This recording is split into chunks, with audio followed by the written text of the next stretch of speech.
Sheri Hassan of Karmic Evolution Astrology, coming to you on January 16th, 2020 from Contact Talk Radio. Just a quick reminder that this show aims to bring you the truth about astrology and your soul's karmic evolution. So first, a belated Happy New Year to everyone who's listening today for the first time and or to those just catching up on recorded archives. Remember, you can access previously live show recordings at www.karmicevolution.com under the banner radio show on the upper right-hand corner.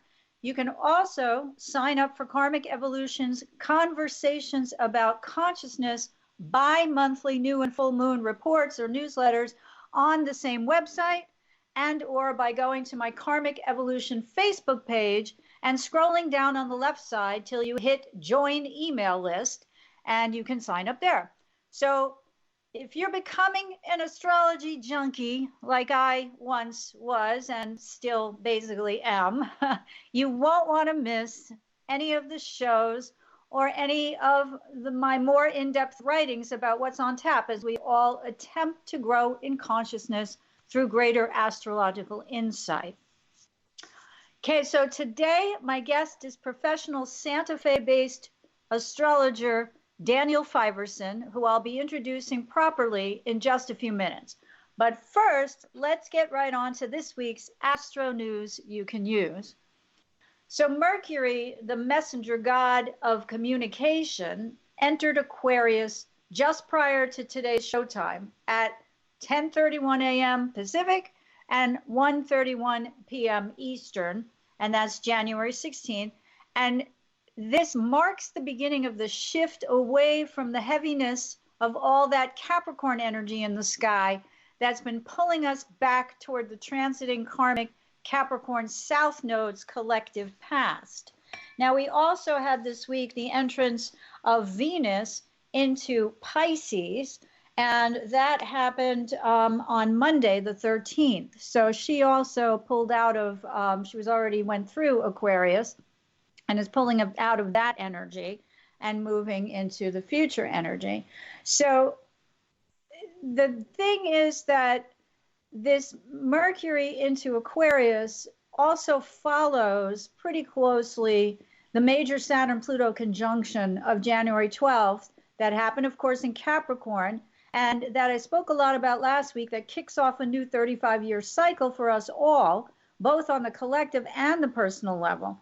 And that's one that will see us design, create, and intuit our way forward toward building newer, stronger foundations that can bring us true inner security going forward. And that's the Capricorn portion. Now, Daniel and I will be talking more about that shortly. And we're also going to talk about the fact that today is a square of Saturn and Capricorn to Eris. So I'm not mentioning that much in my preparatory remarks before his introduction, but we're going to deal with that when we talk to him and learn a lot more about Eris and that the square today, as well as the upcoming square of Pluto to Eris on January 26th. But meanwhile, however, Mercury's entrance into Aquarius will be followed by his sextile to wounded healer Chiron in Aries, which happens tomorrow, January 17th, and then his January 18th square to Uranus in Taurus. And on January 20th, the Sun will follow Mercury into this group-oriented archetypal sign and repeat these same aspects.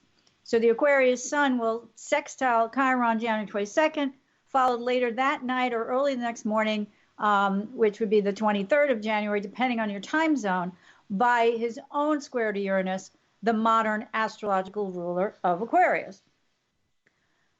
So meanwhile, right now, the monthly lunar cycle is waning as we move towards the next week's January 24th Aquarius new moon.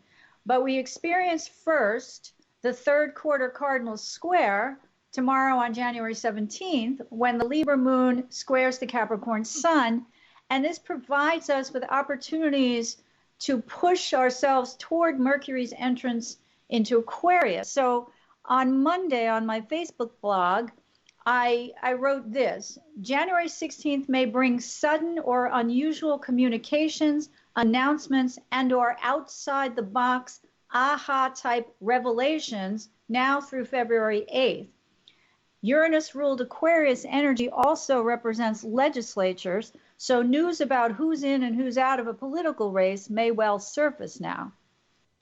So when the Libra moon squares the Capricorn sun tomorrow, it again pushes us to find common ground between our partnership-oriented emotions, because the Libra moon doesn't feel whole without a partner and loves compromise and negotiation, and what we believe to be our more Saturnian-ruled duty, or Capricorn, because Capricorn is ruled by Saturn. Now, resolving this will stand us in good stead if we can manage it by the time the Aquarius new moon falls upon us on January 24th. Now, when Mercury sextiles wounded healer Chiron and Aries tomorrow, January 17th, new unexpected information may help aid our healing process.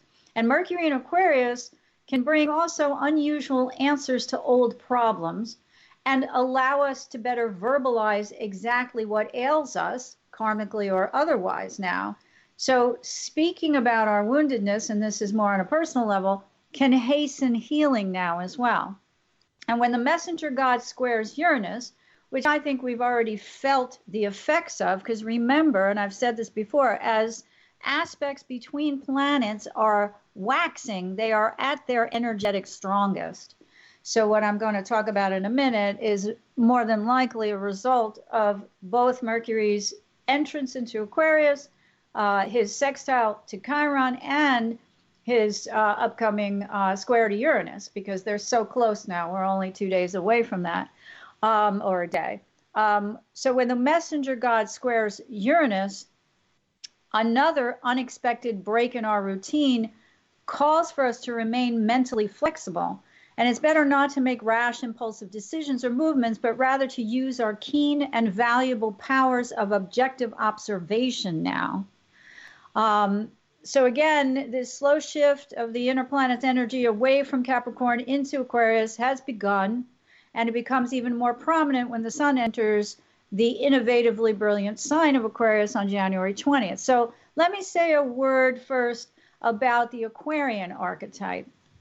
Although many astrologers and others deem it to represent the energy of revolution, and this is not wholly incorrect, it's actually more heavily related to the desire or the need to be part of a group.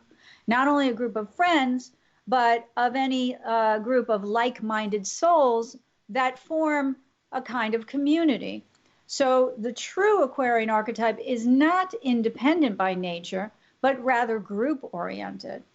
So Aquarians, and by that I mean anyone with a sun, moon, rising sign, or ascendant, since those two are synonymous, and or aspects to or from Uranus prominent in their charts, or anyone with 11th house planets, or planets or angles in the sign of Aquarius may they may prefer the company of friends and groups to their own solitary confinement.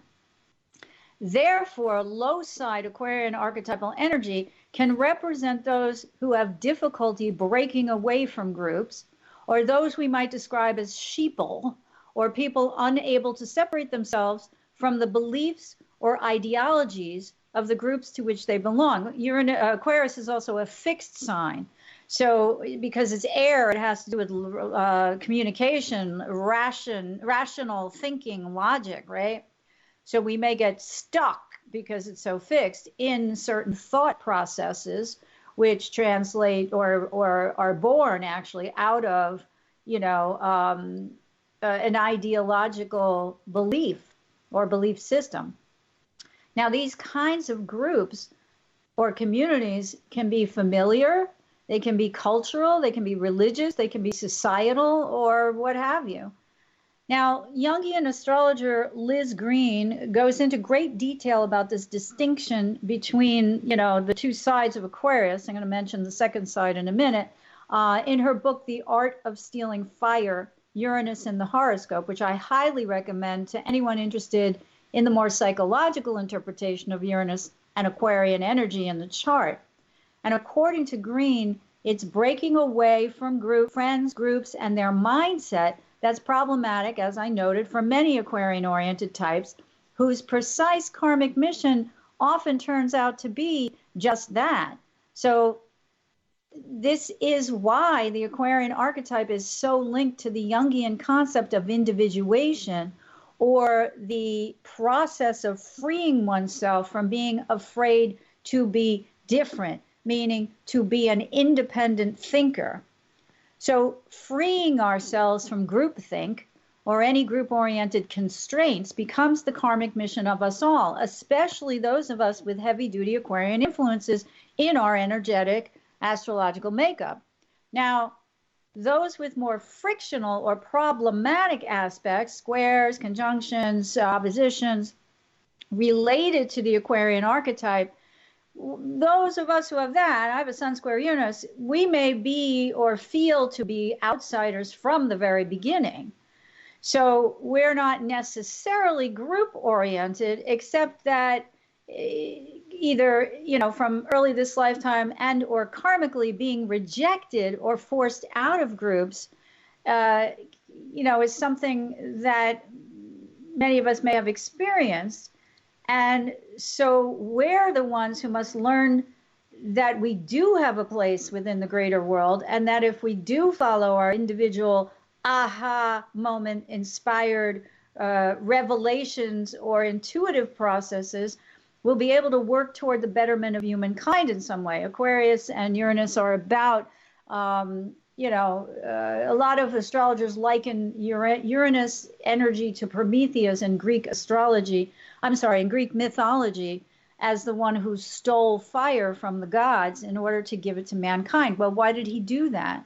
Because he felt sorry for mankind, because fire, he knew, would aid them in their long-term survival and evolutionary process. So those of us with more frictional aspects have the opposite problem. We don't have trouble breaking away from groupthink. We have trouble getting into groups, all right? But in general, as I mentioned, pure Aquarian energy is really just about, the process of needing to break away from the group. All right, so as above, so below, right?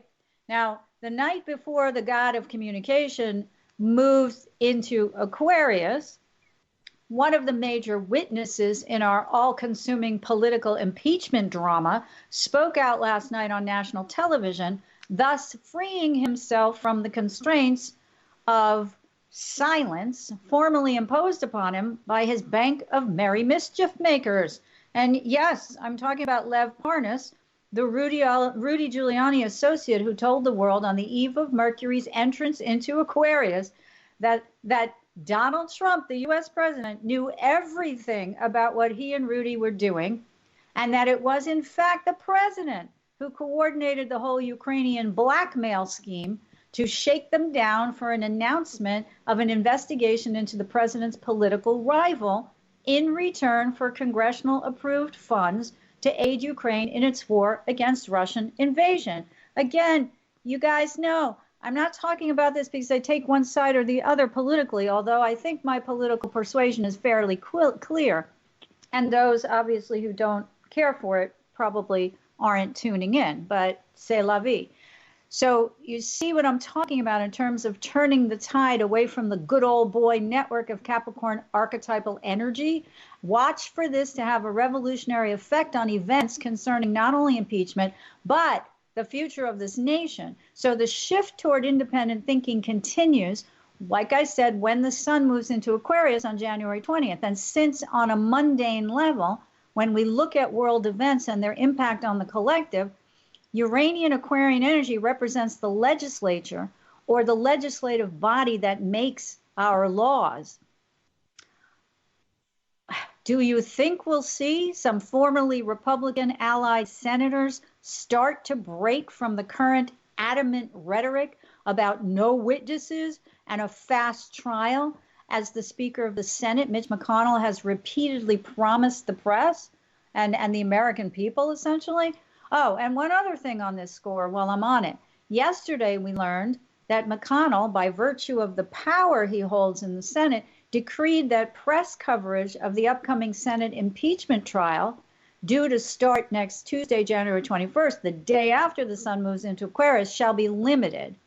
So let me just remind you about the fact that, you know, a lot of our founding fathers were of an Aquarian bent, such as Thomas Jefferson, and they came up with the First Amendment, freedom of the press. So again, I wonder if we'll see any pushback from members who decide to break away from any herd mentality and object to this. Now, the Cable Satellite Public Affairs Network, which is known as C-SPAN, has objected already, as undoubtedly will many other media outlets whose journalists will not only be banned from direct coverage of the Senate trial, but also from access to senators in the Capitol building outside the Senate's chambers, like when they're on a break, etc. A lot of journalists get their information from senators in between when they're in session. And by the way, the C-SPAN network was created in 1979 by the cable television industry as a nonprofit public service, and it televises U.S. political events, particularly live and what they call gavel-to-gavel coverage of the U.S. Congress. Its television channels are available to approximately 100 million cable and satellite households within the United States, while WCSP-FM is broadcast on FM radio in Washington, D.C., and is available throughout the U.S. on SiriusXM via internet streaming and globally through apps for iOS and Android devices.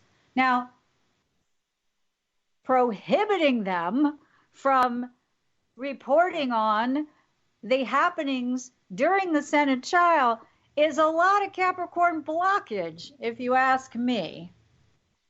So, you know, I wanted to talk a little bit about next week's Aquarius new moon, but suffice it to say, because I don't want to short Daniel any of his time, that we'll be talking at length about that on next week's show, which will occur the day before the new moon.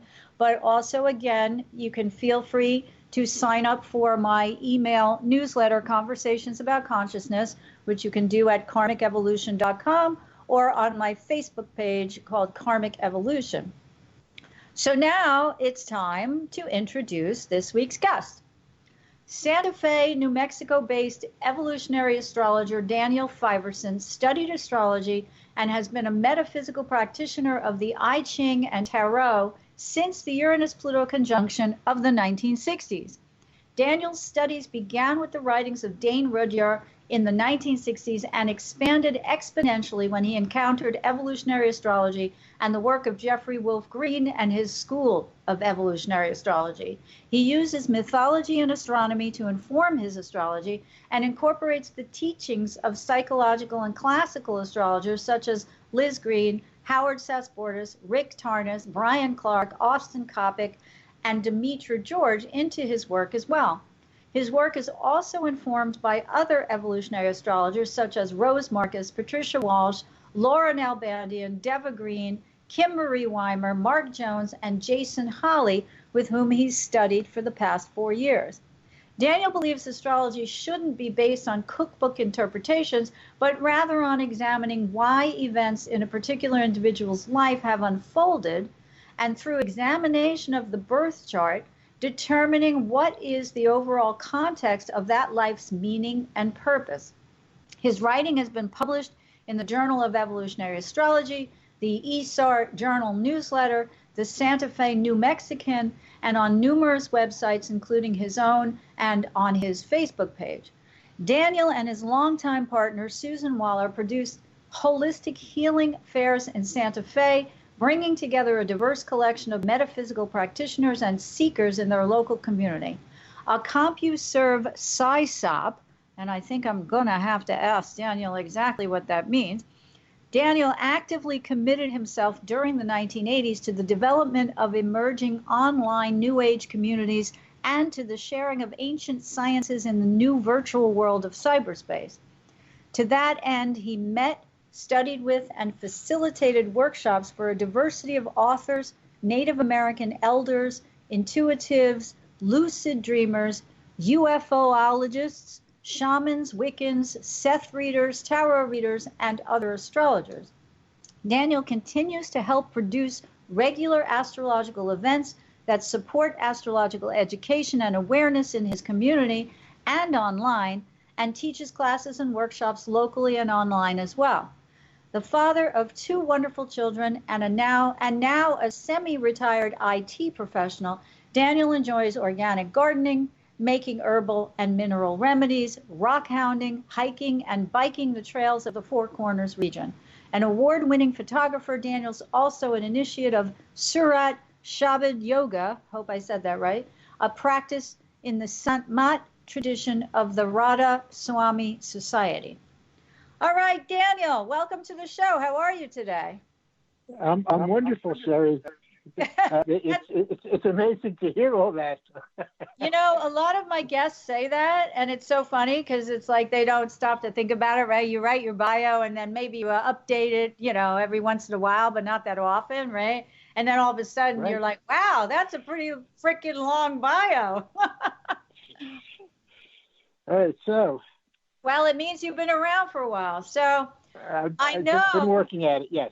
It's just a SysOp. It's a contraction of the word system operator. We were the guys online in CompuServe behind the scenes that maintained the message boards and the chat rooms and just kept everything, you know, online for all the people who came on to work with it.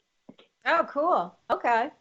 All right. Well, I know that you recently published a book called 2020 Vision, an Evolutionary Astrology Forecast for the year 2020, including individual sign forecasts. And that's the name of the book, about which you say this year will bring, quote, astrological events that have not occurred in centuries and millennia. So before we get into that, I'd first like to ask you, since we're just past this January 12th Saturn Pluto exact conjunction in Capricorn, which, as I mentioned, kicks off a new 35-year cycle that many astrologers believe will usher in a new world order. How do you believe the future may play out in general in relationship to this new cycle in the collective? That's a great question. And I want to preface it, you know, just by putting a personal perspective that I don't personally see astrology well served as a predictive science because it's about our own consciousness, as you've described. And what's going to happen next week, next year, next decade is going to be determined by the choices that we make in this moment. So what we're looking at is how, you know, conscious choices are being made or not being made, just as an overall understanding. Mm-hmm. And you know, I don't want to come across as the heavy, because my overall view is that we are headed towards what I believe to be a golden age, though maybe many years in the future. But I also believe that golden ages are probably not born easily, just like we're not born easily. So that being said, you know, Saturn in Capricorn, from where I sit, you know, correlate to authoritarianism and repression. And I think that we have to accept the possibility that in the short run, we could be moving through a period of increased authoritarianism at home and around the world. You know, if we look at recent history and you know, study it, and I think clearly you're a student of it, you know, the religious ultra-right wing has decades of momentum and support from the Supreme Court and the legislative destruction of many of the hard-earned progressive gains that we all have taken for granted over the past 30 or 40 years. But as the outer planets move into Aquarius, we can expect increased political and economic polarization. Aquarius polarizes us, and we're going to continue to experience extrinsic collective events like 9/11, you know, climate crisis, things that, you know, that are the appalling congressional and judicial maneuverings, until enough people wake up and take responsibility. That's the Capricorn word, a strong Capricorn word, self-responsibility for their choices and the resulting actions that will precipitate the real change in the world. So it really comes down to. No, go ahead. Yeah. No, it really comes down to responsibility. I think that's the word that we need to focus on and use that as a, you know, a centering point to understand that that's really what this whole thing pivots on. So if I'm understanding you correctly, you're basically saying that because the Saturn Pluto is in Capricorn, that kicks off this new cycle, we're going to see more control. We're going to see more authoritarianism, people being boundaried and, blocking and wanting to take power away from the masses and consolidate it even more with the few. Is that correct? They're going to try. And we have to go back a little farther than just what happened 3 days ago. For me, it really begins around 2008 when Pluto ingressed into the sign of Capricorn, was followed by the 7 epic squares from Uranus to Pluto. And now we have the Saturn-Pluto conjunction. All of that energy over the past 12 years is now embedded in this moment, Sheri. Everything that's happened, all the things that have gone away that we thought were too big to fail, the ground literally was pulled out from under us, and it's still going on. We can't assume that. I think that the Saturn-Pluto conjunction clearly indicates a seed point and the beginning of new potential for something to unfold going forward here. But we have to realize that what we're working with is what came before.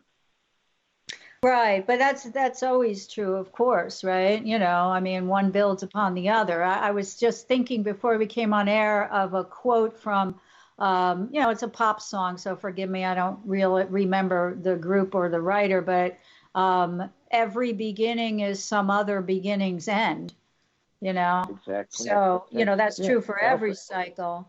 But how would you say that our listeners could apply, this conjunction and, and new cycle beginning to their own lives in order to gain greater consciousness? You mentioned taking greater responsibility. Can you elaborate on that a little bit more? Sure. It's kind of what I was saying. It begins with us. We each need to take responsibility for ourselves. We start in our own neighborhoods and communities. We can't hope to directly influence what's going on in Washington, D.C., but we can change what's happening in our own local legislature, our own city, and especially in our own state government. And that's where we need to begin, because if we can take hold locally, then that can reach out and spread across the country nationally. It's like the 100th monkey kind of principle. We have to start really where we are. We no longer have the luxury of this self-centeredness of isolation, separateness. Just worry about ourselves. We have to recognize that we're all in this together, and we're having the direct emotional experiences that are showing us that we're all in this together. But because we're, as human beings, to me, that's the function of Pluto. We need direct emotional experience. We grow through crisis, unfortunately. We don't move ahead proactively. It's human nature to hold on to what is familiar, cancer, because it's comfortable. We may stay in a job or relationship that we know stopped working a long time ago, but it's a known pain. And it's not until the fear, the pain becomes greater than the fear of the change of the unknown that we actually move forward. Right. What's that quote about the, staying tightly nipped in the bud, rather than blossoming or whatever, it's a fear. But interesting because it's the shift from the individual to the group, and right. When enough people begin to realize that their rights have been encroached upon, again, through the restrictiveness of all this Capricorn energy, that as we shift into Aquarius, especially when Pluto, well, first Saturn, which I'm going to talk to you about in a minute, but, in the short term, Saturn and then Jupiter, but, we're leading up to Pluto going into Aquarius in 2023. So that's going to be a big shift, I think. All right, well, let's get into some of what you referenced in terms of the quote that I just mentioned, that astrological events, certain astrological events haven't occurred for centuries and millennia. And, I met you at a lecture that you gave recently in Santa Fe concerning the cycles of dwarf planet Eris, who we both know and some of my listeners know is the goddess of chaos, discord, and strife. and her importance as part of these events that you mentioned to the collective now. So bearing in mind that my regular listeners know a bit about Eris from this show or otherwise, and that she's the sister of Mars, who brought additional pain and suffering to the dying on the battlefield. I mean, this is not a pleasant archetype. I remind my listeners all the time that an archetype is not a person, it's a personification of an energy. And that, after Eris was left off the invitation list for the banquet of the gods, she crashed the party anyway and basically became the catalyst who started the Trojan War. So can you first share with our listeners more about the astronomical Eris? Like what's her cyclical orbit, the duration of her transits through the zodiacal signs, where is she now, all that kind of stuff. Sure. She has an orbital cycle of about 529 years. It's highly elliptical. She's 3 times the Earth distance as Pluto. She's way out there. She is actually the discovered body that has not yet been visited by a satellite, but yet we have some pretty good images of her. Due to her that highly elliptical orbit, she spends approximately 129 years out of that, almost 20% of that time in Aries alone. And she entered Aries initially. This time in 1927, we had the Great Depression. We had the stock market crash. And she's going to remain there until 2044. And what really makes the Aries transit has so much intensity and density is because in that 129 years, Uranus has an 84-year cycle, Saturn has a 30-year cycle. So Uranus conjoins Eris twice through that transit, and Eris meets up with her 3 times. Saturn meets up with her 3 times. And this really, really, really deepens her impact and her effect on her passage through this sign. So where are we actually in the Uranus-Eris cycle right now? Because she must have conjoined when Uranus was in Aries not that long ago. Must have conjoined, right?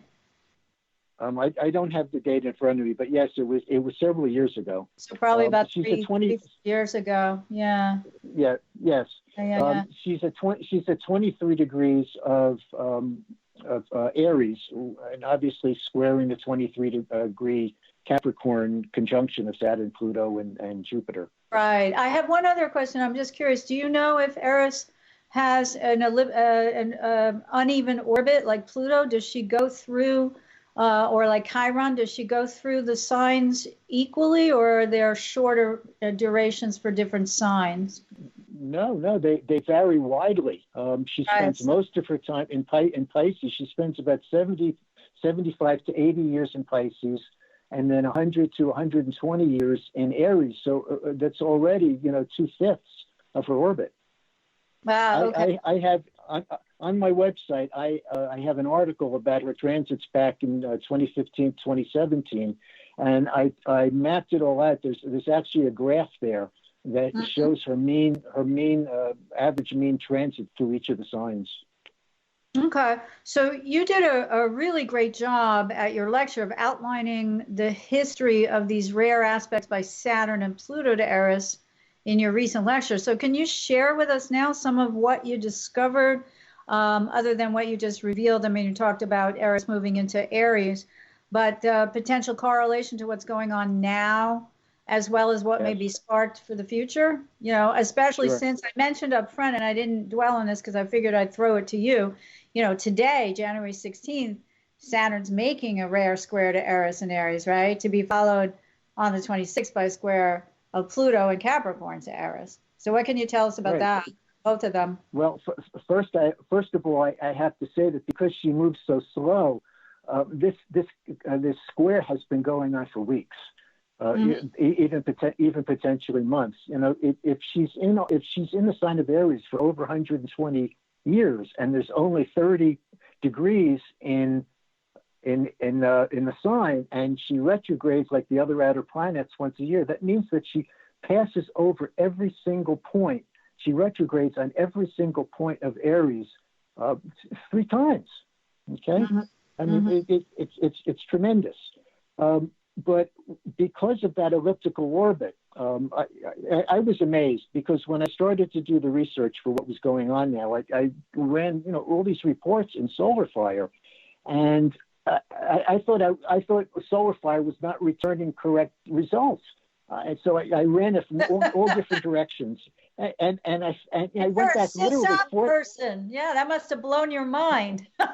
Right. Well, I'm a Virgo, so Virgo rising. So I just wasn't going to accept the first result it told me. Right. But at any rate, going back 4,000 years, and actually it's getting ahead. This is Pluto. Saturn in Capricorn squared. It's a last quarter square. What Daniel Rudger called a crisis in consciousness, where we've come 3/4 of the way around this cycle. And we know where we're going, but we're not there yet. What do we still have to do? What do we need to realize? What do we need to understand? What consciousness do we need to gain in order to complete this intention that we had, all that time back in the beginning? Right. So the last time that Saturn was in Capricorn and squared Eris and Aries was in the 1500s. It was the Middle Ages, and Joan of Arc led France to victory in war as a woman. I mean, she was so amazingly ahead of her time. Right. I'm looking at my notes here. My notes are a little scrambled. They actually listened to a woman, right? Right. Not that she was a woman; it was that they actually listened to her. Exactly. Then they burned her at the stake, but that's a whole other story. Of course. It always has a bad ending in medieval times for us females. We rarely come out smelling like a rose, So at any rate, the new world was discovered. Okay, Christopher Columbus discovered America. Okay. But it also brought about the decimation of the native peoples, the indigenous peoples of North and South America, through disease and warfare. The conquistadors came, on their horses with gunpowder and rifles against, natives, half-naked natives with spears. It was brutal. And what the warfare didn't accomplish, the diseases did. It was horrible. It was awful. I mean, they wiped out entire populations. I think it's fair to say that Eris is just in general connected with war and suffering, right? Well, I mean, it's not always, it doesn't have to be war, but it can be like, you mentioned the drop in the stock market in 27 when she came into Aries. So that's not war, but it definitely caused a lot of suffering. Remember what I said, she brings suffering to those who are already dying on the battlefield. Think about that. My little Cancer moon just weeps at that. It's such a poignant image, right? To have this goddess striding on the battlefield and actually bringing greater suffering to people. Again, she's an archetype. But she did not bring them to the battlefield. Menelaus did, because somebody carried off his wife. Okay. No, I'm not talking about right. I don't want to get into that because you and I have a fundamental disagreement, which I would love to talk to you about. And I would have you on again and talk about it, but it's just a mythological, I'm not going to go to hell with that. But you Virgo, you. But I've come to a different understanding, Sheri. It's like understanding Pluto, understanding Uranus. Uranus comes in and interrupts us and disrupts us, shakes up all that Saturn crystallization. Pluto pulls the rug out from under us. It's what I alluded to. We grow through crisis, that our culture reaches this point where it's so stuck that unfortunately it's the wars and the economic depressions that shake everything up and allow some reconstructions and something new to emerge, because two things can't exist at the same place. It's a law of physics. something has to go away so something else can be born. Well, yeah, no, Yeah.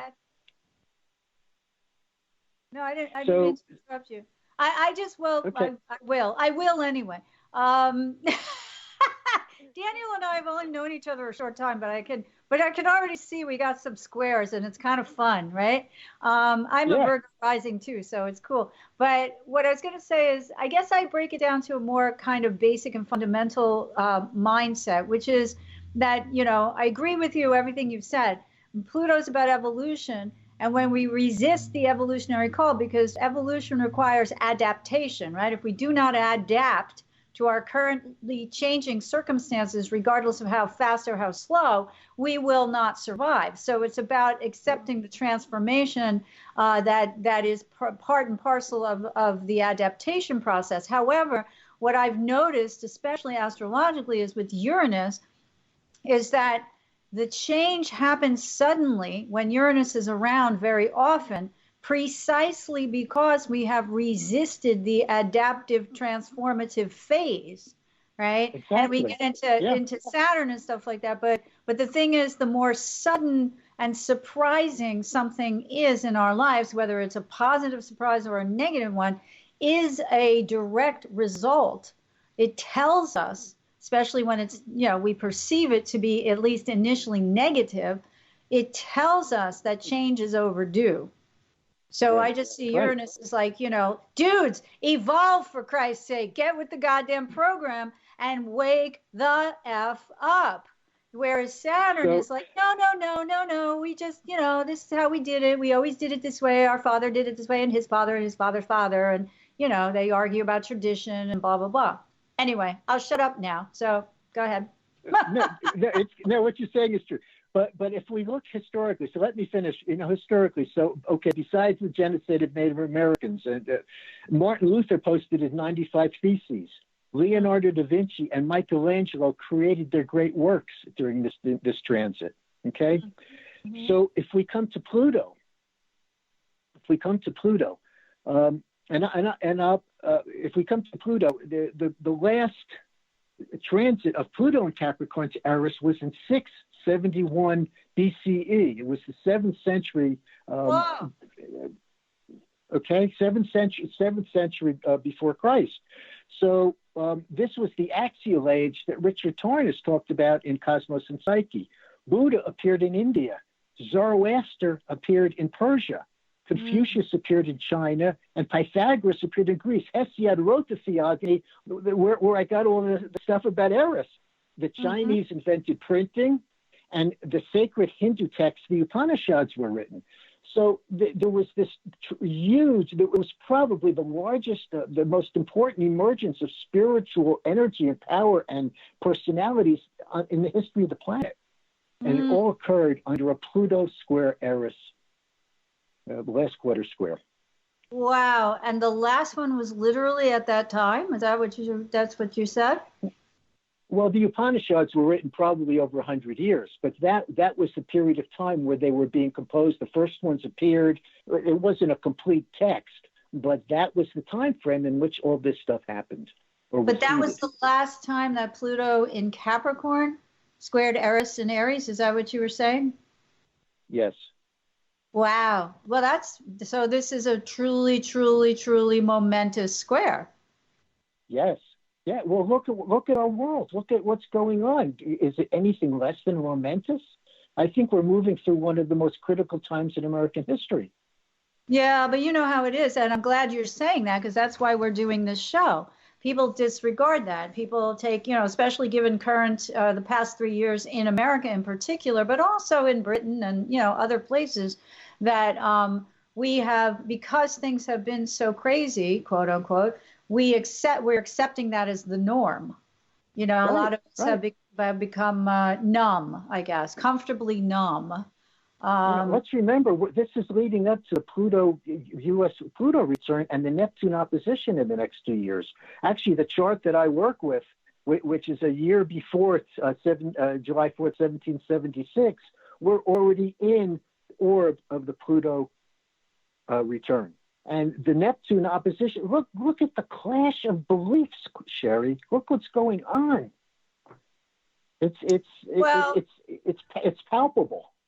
right. I mean, I was watching CNBC, MSNBC last night, and they had one of the historians on talking about how, say for example in the U.S. Congress, it hasn't always been peaceful. They've had fights, literal fights on the floor of the Senate and the House, and they've had duels that resulted from it and all that. And I guess what he was saying is that it's not that unusual. I think we've come to a place where society has deemed it not appropriate to like arrest people who violate subpoenas and things like that. You know what I'm saying? Right. There's Right. this veneer of social, oh, we don't do that because we're all so civilized now, that I'm wondering if this will break. But what's interesting is that you're saying that the last square of Pluto to Eris and Capricorn and Aries was, we had all these kind of religious or renowned people who led us to greater consciousness, right? Saints. Yeah, Saints. I mean, I guess, so you basically we're talking about, what, in other words, is there a connection between the rise of that and the demolition of something else, Like, are they just mirror images in the duality of life? Pallas Athena was side by side with Eris through the Trojan War. Do we hold Pallas Athena culpable? No, we don't. But she was right there. But Pallas Athena was also one of the goddesses who was instrumental in the and again, I don't want to go down this rabbit hole, but she was also one of the goddesses who lost the designation. Right. So she may well have had an inner motive. But again, so let me skip over, and because we only have about 6 or 7 minutes left.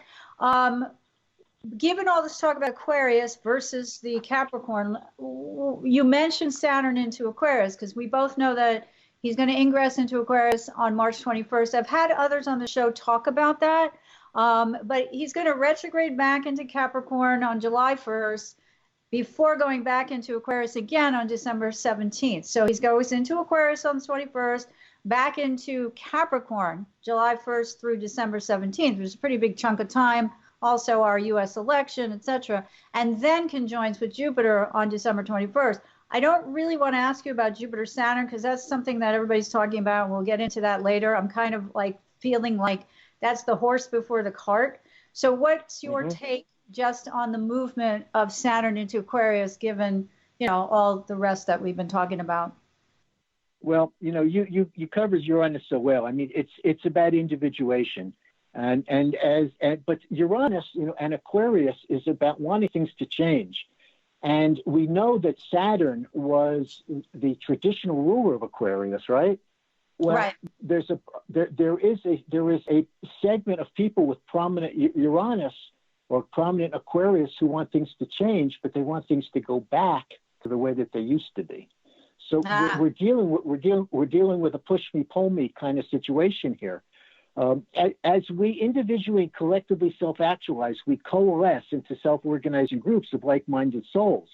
We grow according to our individual belief systems, which correlates to Jupiter and Sagittarius.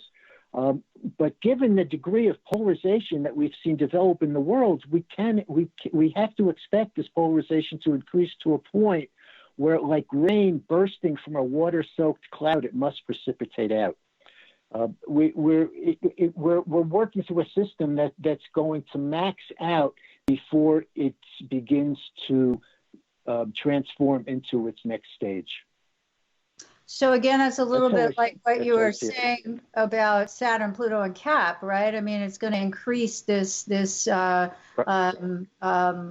stronghold of dictators or others who try to control us in some way, and Saturn Aquarius is going to play the opposite role, right? Is that what you're saying?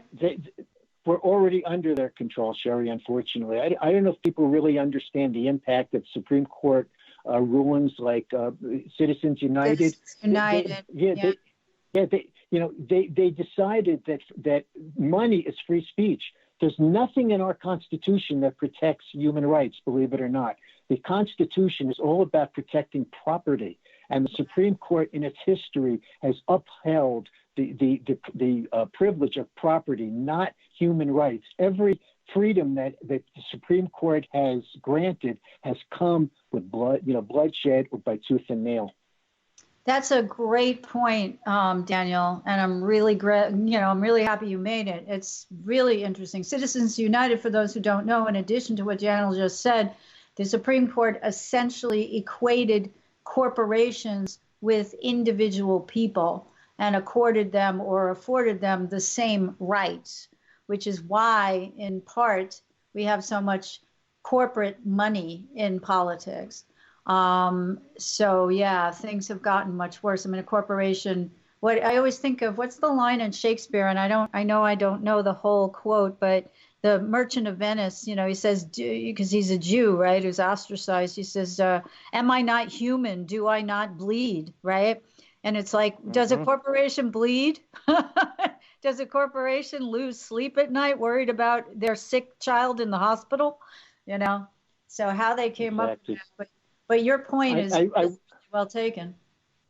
I'd like to refer everybody to Tom Hartman's book, the Real History of the Supreme Court. He outlines all this, and it's remarkable that we have people like Tom Hartman and Alexandria Ocasio-Cortez and Amy Goodman, and we have the Pallas Athena people. They're in the world. Her surrogates are boots on the ground. And they're doing the work. And it's why Pallas Athena, from my perspective, is so prominent in these charts right now. But this is my hope. We're headed in the right direction, Sheri, but we're still going uphill. Right.